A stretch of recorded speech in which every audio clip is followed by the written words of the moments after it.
بسم اللہ الرحمن الرحیم عن ابی سعید الخدری رضی اللہ تعالیٰ عنہ قال قال رسول اللہ صلی اللہ علیہ وسلم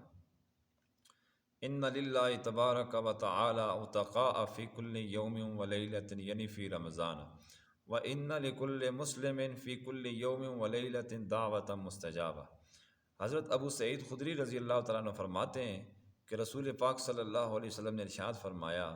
کہ رمضان المبارک کے ہر دن اور ہر رات میں اللہ تعالیٰ کی طرف سے جہنم کے کئی سارے قیدی یعنی بہت سارے قیدی چھوڑ دیے جاتے ہیں، یعنی ان کی مغفرت ہو جاتی ہے، ان کو اللہ تعالیٰ معاف فرما دیتے ہیں رمضان المبارک کی برکت سے۔ اور آگے فرمایا کہ رمضان المبارک کی ہر رات اور ہر دن میں روزے دار کی ایک دعا قبول ہوتی ہے۔ بعض روایات میں یعنی حدیث مبارکہ کے اندر آتا ہے کہ روزے دار کی کوئی دعا قبول ہوتی ہے، بعض روایات میں یہ آتا ہے کہ افطاری کے وقت دعا قبول کر دی جاتی ہے، لہٰذا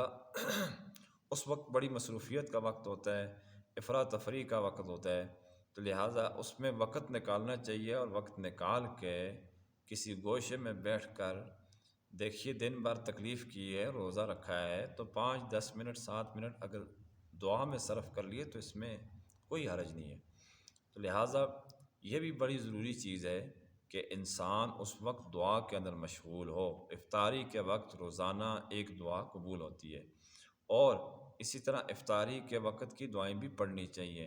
ایک دعا یہ ہے جو مستند دعا ہے، میں آپ کو بتا رہا ہوں، ذہب الظمأ وابتلت العروق وثبت الاجر انشاء اللہ۔ میں ترجمہ کر دیتا ہوں کہ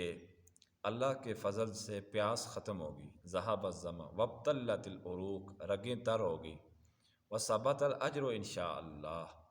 اللہ تعالیٰ کی طرف سے ثواب اور اجر بھی مل گیا۔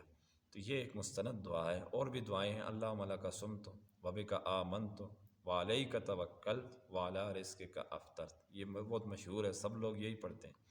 لیکن یہ میں نے جو ذکر کیا احادیث مبارکہ سے ثابت ہے۔ اس دعا کا اہتمام کرنا چاہیے، کسی کو بھی محروم نہیں رہنا چاہیے۔ سحری کے وقت بھی دعا قبول ہوتے ہیں، ملائکہ کی حاضری کا وقت ہے، تو یہ